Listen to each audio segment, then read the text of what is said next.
Drago. What is up? Episode 14. 14, baby. I had 4 people reach out to me in between our last episodes, asking me where to get help. 2 of them I sent to a center that I know and like in Chicago. 1 of them I sent to a meeting, and the other one hasn't responded to me.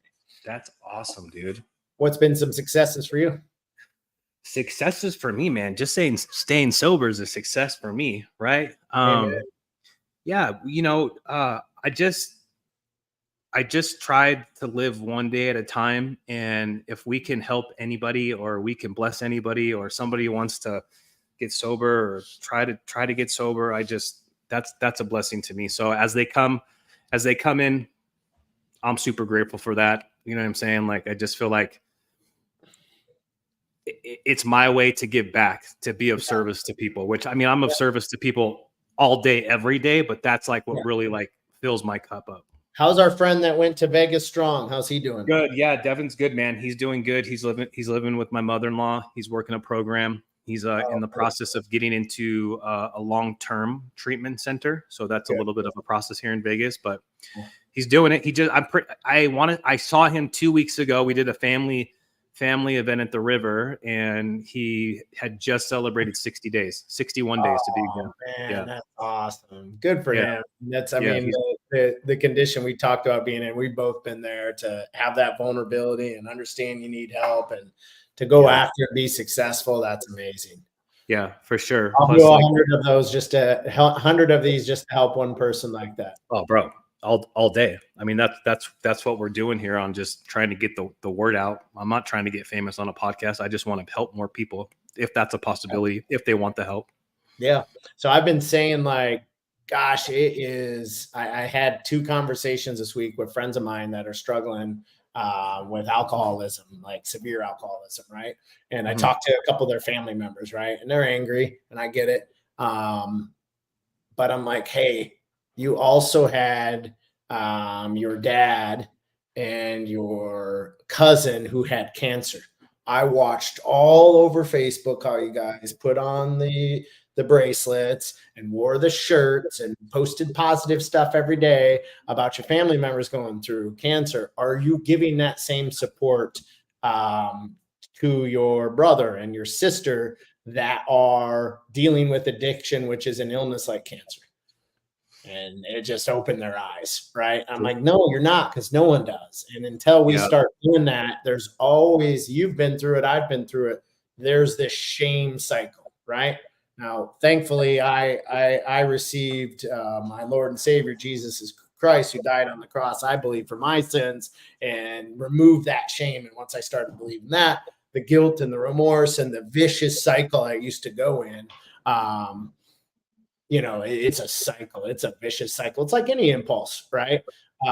So I just want to, first of all, talk about that. Then I want to talk about some forgiveness and reconciliation. Yeah. Right?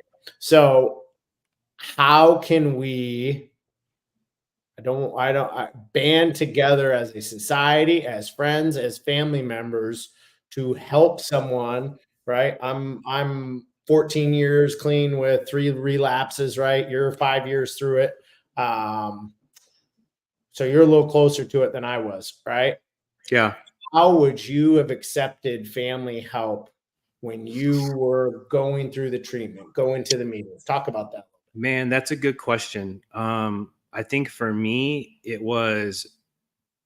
don't think family could have helped me. I mean, my family was always supportive. I think, when you have problems and you're in it, in the thick of everything, and then a lot of times when you have these behaviors and you're doing drugs and you're drinking, you're making dumb decisions, just you're stealing money, like it always leads to bad. What do they say in AA? Like you're either going to end up in jail or an institution, right? So I think a lot of times it's hard for family to just like give the forgiveness. Like if I came to you and say, man, I got diagnosed with cancer, everybody's gonna be like, oh my goodness, let's go. So I think at the start of it's got to be a willingness from you to be able to want to make a change and do the work, right? And then as as time goes on and you continue to do the right things, and they can see the progression in you, and they can see you change, and they can see your personality change, and you're working and holding a job, you're not stealing money. Like, that's when I feel like the family comes together. But then at the same time, I feel too like possibly the addict kind of has this perception of like, F them, right? Like, they didn't have my back when I was, you know, in the thick of it. But I think it's a process. It takes time. You know what I'm saying? Like, for me, my family would help me do whatever. You know what I'm saying? But I think they would be just helping me out of instinct on trying to help their kid. Like my mom would literally bend over backwards, right? Like, wherever I need to go, drive me wherever I need to go, do whatever I need to do. But that was more out of like a desperation because she doesn't want her son to die. Right. As time's has gone on, and the years go by of being sober, like, you know, the support from her is incredible. We're at the point now where to be fair, I'm trying to get her to come on the podcast and talk about this, because you know, we haven't talked about that. So she's not at the point yet where she's like is ready to come on and like share that with the world. But I feel like as the years come on the pod, Mom. On the pod, Mom. I'm trying. Mom. I'm trying. I tried. She's like, she shut me down, but that's okay. That's not a problem. We'll figure it out. But I think time, you know, time is what really makes it real, and it makes it where the family or the friends really support. But you got to get some clean time, is what I'm trying to say. Yeah. We'll talk about, I'm going to go pretty deep with you too, and a little personal. So hopefully you're ready for it. But talk about you and your mom's relationship while you were going through recovery, right? She obviously did something very, very right. Right. And I think it's natural to feel some guilt when you have a child that's going through addiction, and you feel guilty like you did something wrong, right? And you and I both know it's in your DNA, or it's the environment you expose yourself to make yourself feel better about your friends group, right? A lot of times I don't believe our parents can control it much. I seriously don't, right? No. I think if you have those tendencies and you have those impulses, for me it started with, I smoked a little bit, and I did not like that, right? It was not my thing. Like, why would I want to feel this way and all calm? I want something that revs me up, right? Yeah. Started with, you remember when they had a ephedrine at the gas station? Yeah. Fen. You can go buy the ephedrine at the back. Yeah. Oh yeah. Those will keep you up for a couple of days. Man, you can ask a couple of my friends. I would play baseball on them, right? Yeah. And my arm would never give out. And they're like, I was a catcher, and they're like, you're throwing it back. They called them greenies. I remember. Yes, it's like greenies, like the pro baseball. They're like, dude, you're throwing the ball back to the pitcher harder than the pitcher, right? So I'm all revved up and geeked out, but it started there, right? Yeah. And I was like, I always got to be going. I always got to be on. I always got to be alert, right? Then I tried meth because meth was available in the city. I did not like that. I only tried it once, right? But then I got introduced to ecstasy and cocaine. I was like, oh, I really like those, right? There was nothing my parents could have done about it. Nothing. They had no idea, right? Yeah. Maybe my mom, when I came back from college and she asked why I had crushed up Tylenol in a baggie, maybe she should have, but I was already living on my own, right? So talk about that a little bit, like, you know, why I know because you shared with me how important you and your mom's relationship was to your recovery. So maybe talk about that journey a little bit. Yeah, I feel like my mom has a lot of guilt and shame just because she couldn't, you're right. Like, she was never going to control me. Like, I was going to do what I wanted to do. And I did that well into my 20s and 30s, you know what I'm saying? So, but, you know, my mom would do anything for me to help me, her son. I'm like her firstborn child. I like to, my brother says he's the golden child, but I gotta beg to differ on that one. Right. So it's just,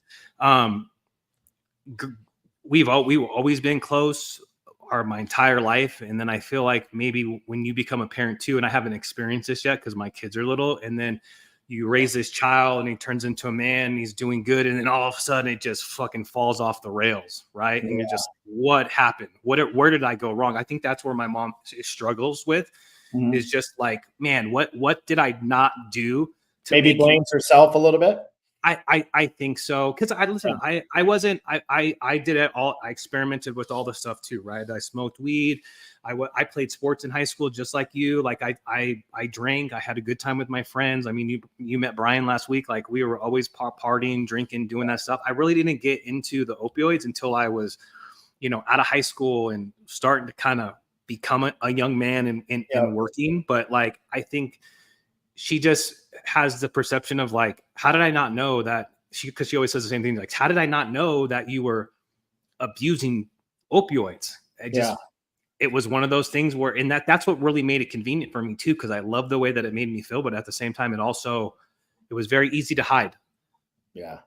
Nobody knew I was taking them. I could store them away in my car. Nobody knew what was going on. Nobody ever caught on what was going on, So I think that's one thing for my mom. She holds a lot of guilt and shame on just like, man, how did I not know?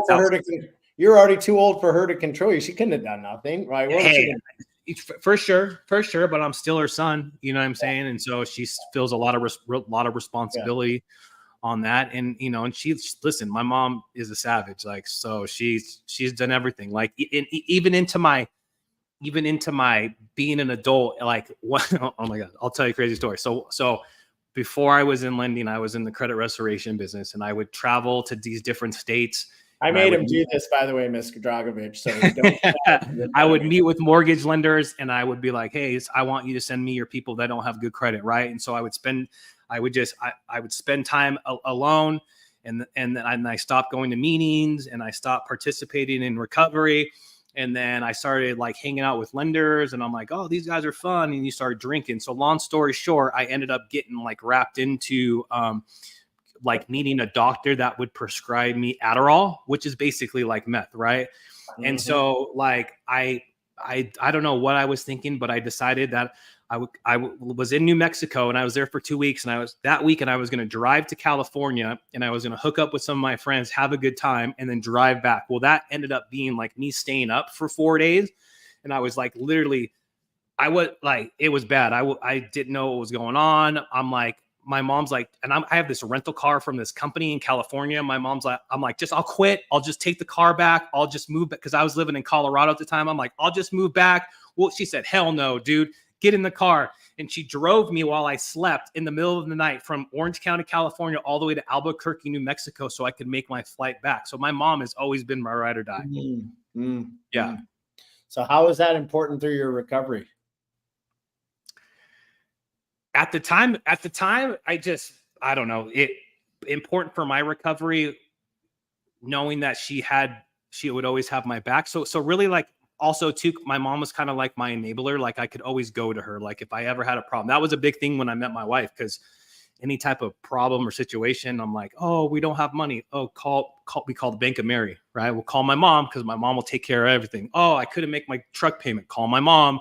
Oh, my truck got repoed. Oh, crap. I forgot to make my payment. Mom, can you come help me? So she was always my enabler there. So I just know she had my back. But I like, once I like met my wife and then, it was game over. Like there was no way I couldn't do any drugs. She always knew everything. Right. And so, realizing that like I couldn't allow my mom to be my enabler, that was really important for my recovery. It just took me a long time to realize that like I was using her to feed my addiction. Yeah. So did that help you get clean? I mean, I got clean because I didn't want to lose my wife and my kids, but at the end of the day, yeah, for sure. Like last thing you want to do is make your mom not proud of you and not talk to you. And cause it got to the point where she just cut it all off, like not talking to me, no communication. Like she just had to say, I'm done. My mom did the, what is it? NARON. I can't think of the name, the abbreviation where non-app parents go to recovery. So she went through that whole process and she just was like, dude, you got to figure it out. And like, I can't be in your life and I can't talk to you until you figure it out. And it didn't really get that horrible, but ultimately, yes, I did. I got clean because I didn't want to kill myself. But at the same time, I got clean for like my wife, my kids, and my family, because I just was making a shithead of myself all the time. Yeah. And you didn't want to let her down, right? For sure. Eventually her taking the hard stance and stopping the enablement, it was supportive in you getting through your recovery. Yeah, for sure. For sure. Which leads into like making amends. Like I'm still in the process of, making amends with my mom. Like, I mean, we're talking years and years and years and years and years of like stealing, like I did it all. Like steal your jewelry so I could take it to the pawn shop so I can go get some money. Like my mom works in an industry where she owns her own business and she'd always have cash and she'd hide it and I would find it in the house and, oh, I don't know what happened to your money. It disappeared. Like, Yeah. you know what I'm saying? So Wow. How are you going to get forgiveness for that? I think the forgiveness from my mom is just doing the right things when no one's looking. Right. Yeah. Well, you're certainly doing that. Yeah. And continuing to be true to myself. Yeah. I would venture to say you don't need the forgiveness. It's already happened. Right. I think it's there too, but I like, that's like one of the reasons I was like, man, come on the podcast. Let's have a conversation. I know like the world's going to see it, but yeah, like we've never, now that I have kids and a family and I live in Vegas and they live in Orange County. Well, I mean, like I'm going to see her next weekend, but we never get like one-on-one time. I think the last time I got like some real one-on-one time with my mom is when I lived in Colorado and she came to see me, but I wasn't using at that time. Like that was her coming to see her son who was doing good, living in Colorado. Like I was like making him like, yeah. And then same situation, right? Like she comes and see me, everything is good. And then 6 months later, I'm on her doorstep, messed up on meth because I've been up for 5 days. I have no idea where I'm at. I couldn't, like, I was walking around the neighborhood trying to find my parents' house because I was like literally hallucinating, driving this rental car that I could have like crashed and killed somebody. You know what I'm saying? So I could see where my mom would just be like, what is going on with you? Yeah. Yeah. Oof. I mean, that is abuse and addiction at its rock bottom, right? Yeah, for sure. If I can give you some advice, I've been on this journey of forgiveness, right? Mhm. And I'm going to make sure that the forgiveness is in my heart and removes the weight that I have from the poison of holding on to tough things, right? So I'll give you an example. I had a business partner and things split up, right? And he did some things that screwed me over. I certainly had some retaliation, right? And such a good guy, such a good family man, such good kids, great time we had together, went on this amazing run, both made each other a lot of money, right? Man, I held on to that poison, right? It was a lot of money I didn't get that I felt I had the right to 50% of since I was in the partnership. Didn't get any of it, right? Yeah. And man, I held on to it for 2 years, right? And my friend, my mentor, Jane Floyd, we had a conversation about it, and she's friends with this guy too, right? She's like, dude, you need to call and forgive. And doesn't mean you need to reconcile. There's a difference between forgiveness and reconciliation, right? I said my part. I reached out for the forgiveness, right? It was like I took a 50-pound crap, right? It was just all released, the weight off my shoulders. You know what I'm saying? So I'm so glad I did it, right? And I've been on this journey of doing it. I did it with my mom, right? I told my mom everything I did. She didn't believe it, right? My mom's has pretty severe Parkinson's, starting to go into dementia, right? I am on this path and journey that I'm going to leave nothing unsaid, right? I'm not going to leave anything unsaid.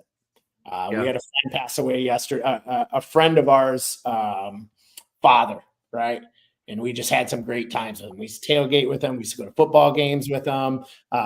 Just a great, great guy, right?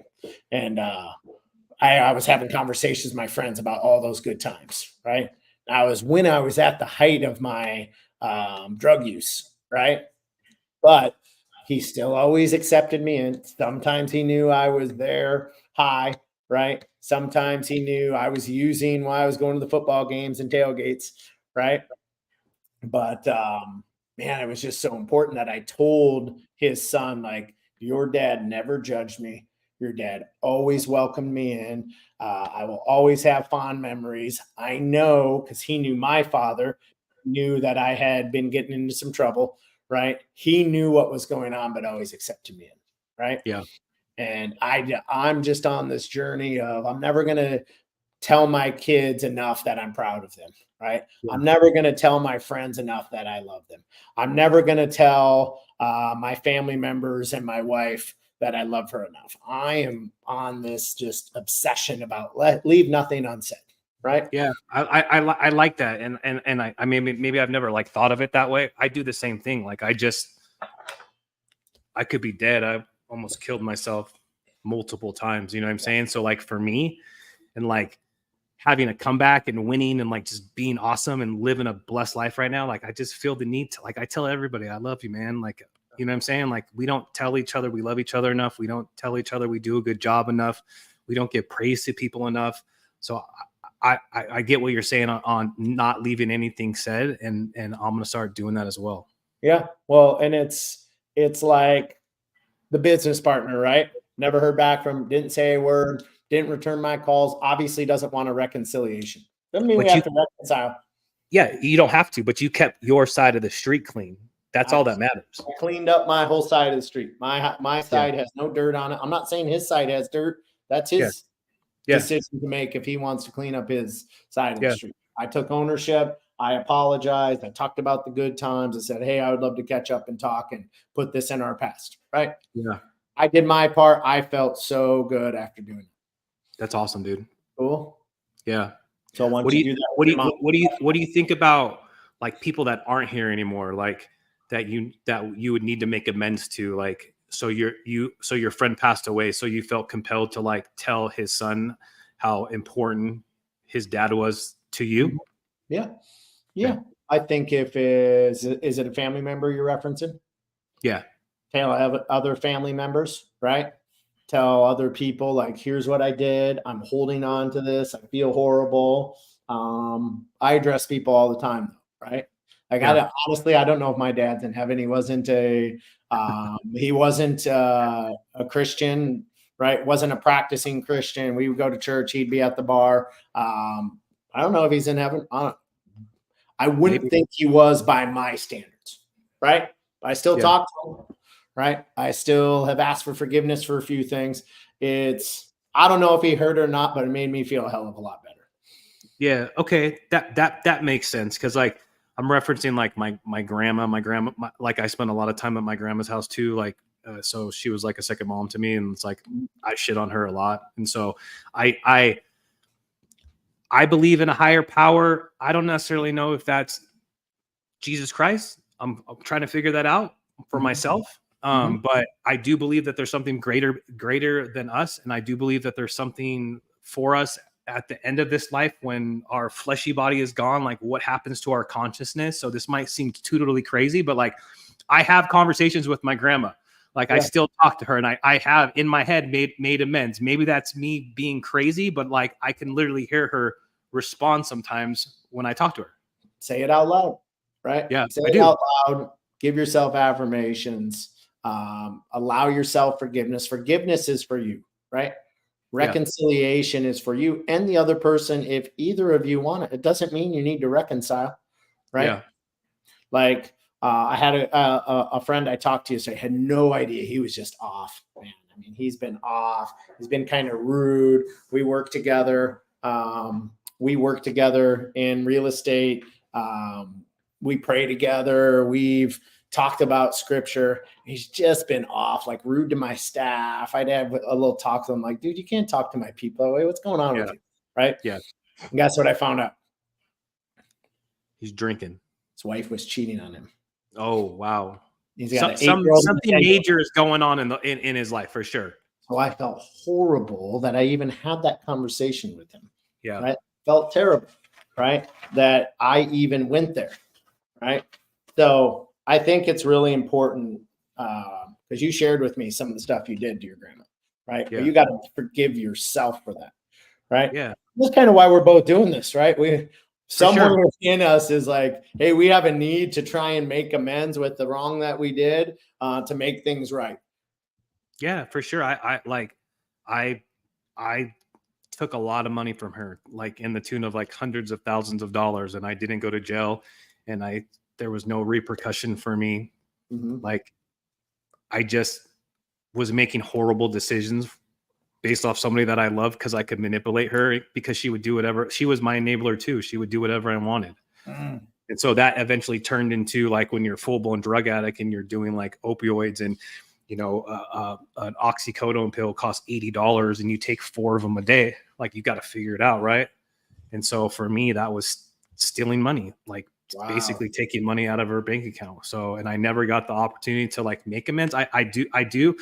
I mean, I talked to her in my head, but like, that's been something even starting this podcast, like that I needed to get off my chest, because I'd never really even talked about it, because I talked to my parents about it. I let them know like I was going to talk about on this podcast about, stealing, over $100,000 from her. Yeah. And they were cool with it. Yeah. So good.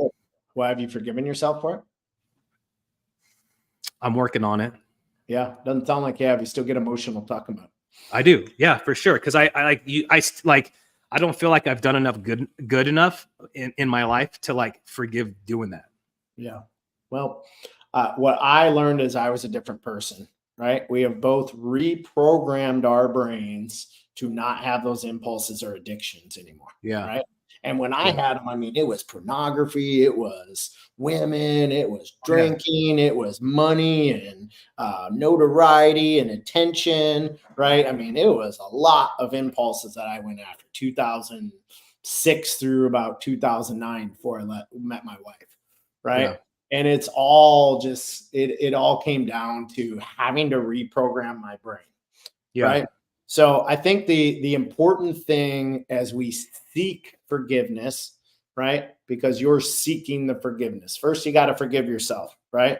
So I wrote these things down today, and a pastor that I've become good friends with gave this to our coaching group today. Number 1, you have to focus on yourself first, right? Before you start the healthy conflict, right? And remember, conflict is an opportunity, right? Conflict is an opportunity, and we all have the capacity to recreate ourselves, right? But it's a lot of times going to come through conflict. So number 1, we got to focus on yourself, right? Number 2, you have to have a humble posture, which is a humility to understand the other side, right? So I have a near and dear friend, right?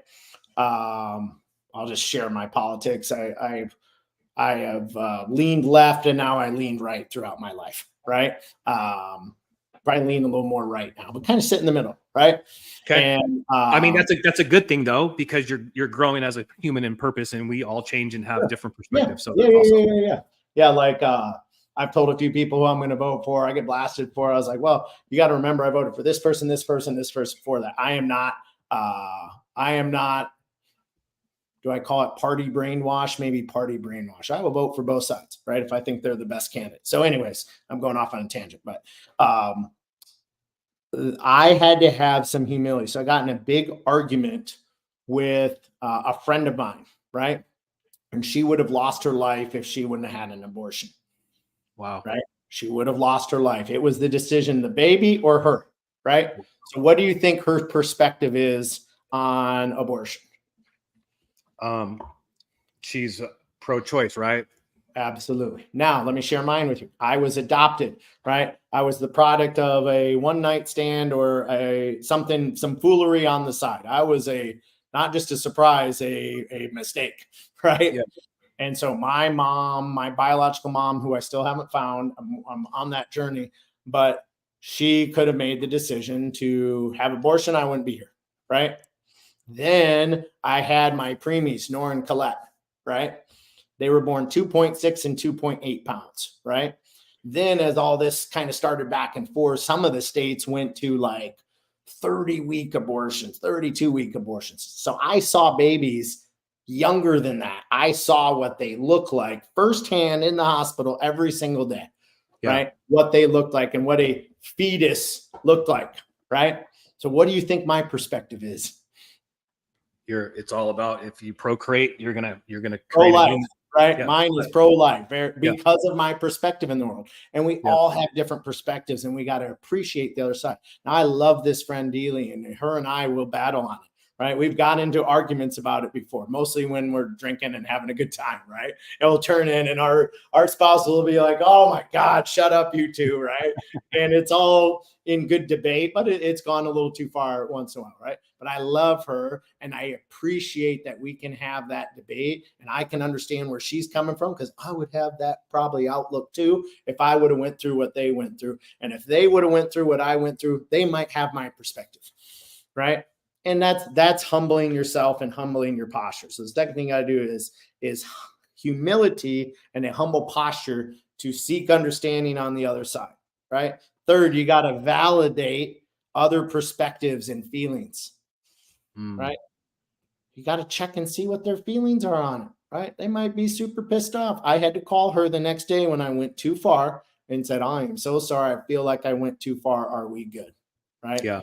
I went too far. I raised my voice. You're a woman. You're my friend. And I started to raise my voice and yell. And I probably pissed off your husband, who's one of my best friends. I'm really, really sorry. Are we okay? Right? I completely understand your side. I hope you can appreciate my side. Let's just agree to never talk about this anymore. Right? So Yeah. we healed from that. Right? Own my part. That was kind of owning my part. Right? I had to own my part of it, not just point fingers at them and say they're wrong. You know, they haven't they haven't been adopted and they haven't had preemie babies, right? This is wrong. No, that's my perspective through the lens that I've lived the world through. Yeah. Right. And last is be patient, right? Be patient with the response. It's going to freaking probably take a while, especially with the shit you did. Yeah. Forgiveness takes a while, but time is the ultimate healer. So focus on yourself first. Have a humble posture, seek humility to understand, validate the other's perspective and feelings, own your part, and be patient with the timing. If they don't forgive you right away, keep going for it. Right? What's the definition of being humble? Being humble is like having humility for somebody else's situation. Yeah, I think so. I think it goes along with grace. Right? I've heard grace described as providing someone something they don't deserve. Right? So Interesting. when you and I were addicts, we probably didn't deserve any grace, did we? No. No, my sponsor. I thought I deserved all the grace, but definitely not. No, my sponsor gave it to me. A few of my friends that were in the new gave it to me. Okay. Right? They didn't judge me off rock bottom and the worst things I did. They focused on the good they had seen in me in the past and the good they knew I could be. Got it. Okay. That makes sense. Right? Yeah. So no, your mom's going to give you grace. She will forgive you. She probably already has, right? She's super proud of you. I'm proud of you. You're just such an inspiration, brother. The way you talk, the people you know, the connections you have. Brian last week was incredible, right? Yeah. I guarantee me and you and him could just have a blast together, just sitting telling stories from our past. But I love that we all had those checker paths and those problems, or we're all going out and seeking people and looking for people in the holes, in the ditches that we're in, to helping to try and pull them out, because it's not just a one person job. It's a whole community. It is a whole community for sure. And then in the industry we're in, sales, real estate, like there's a lot of addiction. There's a lot of everything. You know what I'm saying? It's everybody's so extreme with everything too, which is crazy. Yeah. So I'll keep saying it. My faith keeps me grounded, right? My fitness creates routines throughout my day, right? My fitness creates routines throughout my day, right? White space in my calendar, meaning free time in my calendar. I think of white things up my nose, right? Our friend JJ Mazzo said that to me once. I'm like, dude, I so agree. If my hands aren't idle, I could have a tendency to lean into that. Wow. Right? Say that one more time. You've said that to me, but now that you said where it came from, white things in my calendar equal white things up in my white nose. Things up my nose. Now I'm an extremist. I am a very black or white, right? Yeah. People will be like, dude, you're either super fit or you're really chubby. Why can't you stay in between? I'm like, I'm black or white, man. If I'm disciplined in my eating, I am super disciplined. Like, don't let anything in. Yeah, man. I remember when we first met, you were jacked city. If I'm not, then I am a mess, right? But is there happy medium though? Like, do you find a happy medium in that? It doesn't matter. That's just who you are in your personality. It's not for me. Okay. It's not for me. I've tried to balance, right? The routine, the discipline, the accountability, the over and over. Like if you look at my phone,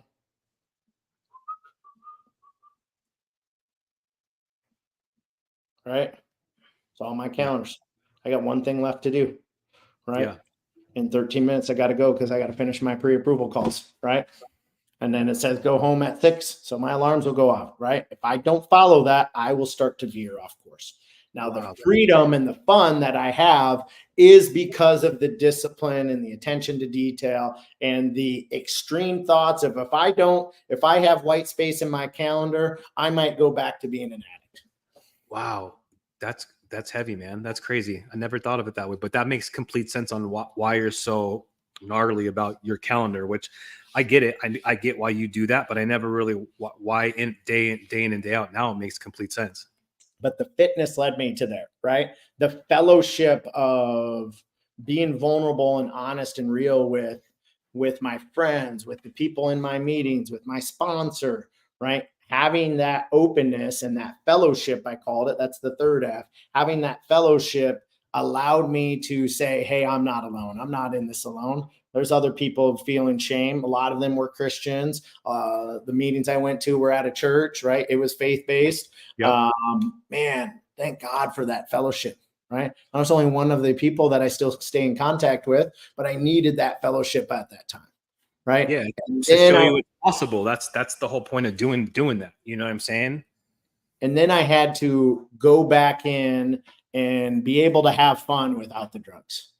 Right. Yeah. Be able to go back to Wrigley Field and pound 6 craft beers if I wanted to, and not go running across the street to the dealer that I used to go to. Yeah. Right. So I had to test myself with friends around, with my fellowship around, with my friends, say, watch out for me. I'm not quite clear yet, but I want to go back and do this. I can't stay away from Wrigley Field forever. I freaking love the Chicago Cubs, right? It's my favorite place on earth. So I'm not going to pull that out of my life. I'm going to surround myself with people that know what I'm going through. That's the fellowship. That's the friends. And I'm going to tell them to watch out for me. And I'm going to try and live my life doing the things that I love to do without having to worry about going back to being an addict. And I had to reintroduce that stuff. Wow, that's crazy. I could only imagine if like my favorite spot to use was at Allegiant Stadium at a Raider game, because that would ruin it for me, because I'd have a hard time. So, man, that's just what I think this is all about. And, you know, I always want to talk because we all have kids and we were addicts. So I'm on this journey of honesty with my kids and my family and everybody involved. I just want to provide them options and honesty. Options and honesty. I want to tell them what to do. You know what you would have gotten at age 16, 17, Woo or Drago? Yep. Yeah. Fuck off. Get out of town. We're not There's doing a that. reason I listen to Rage Against the Machine and a couple of those songs, right? And I live my life by, like, you know. Yeah. I like the options, giving them the options, and just telling them, because I never really did that either. I never really told I mean, like, I love everybody, man. If I love you, I'm going to tell you I love you, because I believe you deserve to hear that. Well, it's like, hey, you can go down this path and I can't expect you not to, because I did it. So I would be foolish, nor is my daughter, Colette Parker. I would be foolish to think you're not going to be tempted and you might not have some of the same impulses your father had, right? Yeah. So you can go out and do it. Here's what's different, right? When I did it, I wasn't going to die because of fentanyl. There was no fentanyl. Yeah. Right. Not an excuse, but a reality, right? Hey, I did go down the path and do it. Here's all the horrible things it led to for me, right? I did this and I stole money too, right? And I had my mom launder my drug money that when I was slanging through the bank. So I did stuff similar to you, right? except I didn't steal money. I sold the drugs to make the money to do what I wanted to do. Right. Yeah, I would have been a horrible drug dealer. Well, I always sold stuff I didn't like doing. Right. So I was a smart one. That makes sense. But the truth in that was I'd take the money to my mom and have her launder and say, "Oh, I won big at the casino again." Yeah. Bullshit. No, I didn't. Yep. Right. But I can tell all those stories, and I've started working towards a story. I don't think my wife enjoys it. She lets me do it, but she's like, "Oh God, I didn't know this one." Right. Do you really have to tell our daughters I hate? I'm like, yes, I do. Right? Yeah. Or you can go down this path, which I've seen a lot of people go down, and this is the path, and you can go down either path. I just want to let you know what it leads to, right? But you're going to make your own decisions, and know, even if you go down that path, you can come to me. We can talk about it. I'm not going to have shame in you. I'm not going to rip your booty about it. I'm not going to spank you or discipline you, right? We'll have an honest conversation about it. And maybe that's the wrong way of going about it, bud, but that's how I'm going about it. No, I agree with you on that one. I mean, like, we can only be open and honest with our kids so that someday when they do get into those type of situations, hopefully I'm the first phone call they pick up, or they, if there's in a situation, they make intelligent decision because I was open and honest about me and who I was and what I did. And we'll see, because we're definitely not going to stop them from doing anything, but for sure, like, just like I'm sure in your family, like the drug gene, that it runs in my family. So pray to God, that doesn't happen. But for sure, moving forward, I just open and honest and letting them know exactly where I was at, when I was at, how it happened. And my wife's the same way. Like, when I tell crazy stories, like when I called the cops on myself because I was high on meth and for a couple of days, I thought somebody's breaking into my house. Like, that really happened. I mean, it might be funny to them, but like, that's a true story. That could happen to you. Hopefully it doesn't. You make a good decision, but yeah, you go down that path. These are the things that happen. Right. Yeah. So I just think that's beautiful, man. I'm in sales. I'm a big options guy. I don't tell people what to do. I say, you could do this, this, or this. This is what I would do. Which one do you want to do? Right. Yeah. That's worked really well for me.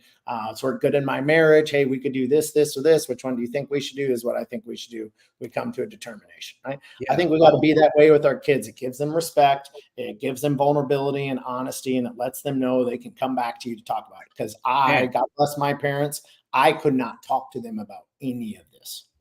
Yeah. And that's a great way to think about it. Like, I never thought of it. I do the same thing, right? Like, I'm not the sales guy. I'm going to provide you with your options and the facts and be fair. And then you're going to tell me where we go from there. Why am I not doing that with my kids as well? Well, brother, I am just so proud of the man you've become. I'm proud of what we're doing together. I love you. I love your vulnerability. I love your honesty. I love your transparency. I know it helps people. I'm just here to tell you guys, we always leave our phone numbers in the comment section. So look there. We're just living proof that you can turn around. We both hit rock bottom. I tried to kill myself. Jeff did similar things, right? We both shouldn't be here, is the truth, right? Yeah. But we are, and we've turned our lives around, and we've done it through seeking help, helping people out, listening to people that have been through it, and know you can do it too. You can have a great life. Addiction does not define you. Your weaknesses don't define you. And the truth is, they've become my strengths. I am nowhere where I am today without going through that adversity, without having that chaos in my life, without recovering and hitting that rock bottom. I'm nowhere close to where I'm at today. For sure. 100%. And I'll say it again. I say it every time. Like, we do find happiness. We do find love. We do find a financial freedom if you want it. So we're always available. We do this so that we can, fill our own cup up. And, obviously, like, even this podcast, this was great, talking about some stuff I've really never talked about. And that makes me feel better. But at the same time, like, we just want to get the word out there that if you want to find happiness, if you want to find recovery, if you don't want to kill yourself, like, we're always available. We have the resources to help you get to where you need to go. And we would love to talk with you. And I'd rather you call me at 3:00 in the morning than me have to go to your funeral. That's for sure. 100%. before we go, we got some big guests I'm working on. My buddy Mike Diamond, who's he's on the show Intervention. He's one of the interventionists. I talked to him on wanting to come onto the podcast. This guy's got like 500,000 Instagram followers. He's huge in the recovery. I reached out to him on social media, and he's like super into coming on the podcast. So I think that would be like a massive show. And then I follow this dude, the Fentanyl Project out in Arizona, where he helps people get off the street with fentanyl. And so he's got a huge following too on Instagram. And so he was open to wanting to come on here and talk about what he does. I think those are going to be great shows and help a lot of people. Awesome, buddy. Well, I appreciate your connections. I love you. Why don't you take us out? All right, brother. Love you too. Thanks, guys. Peace. Later.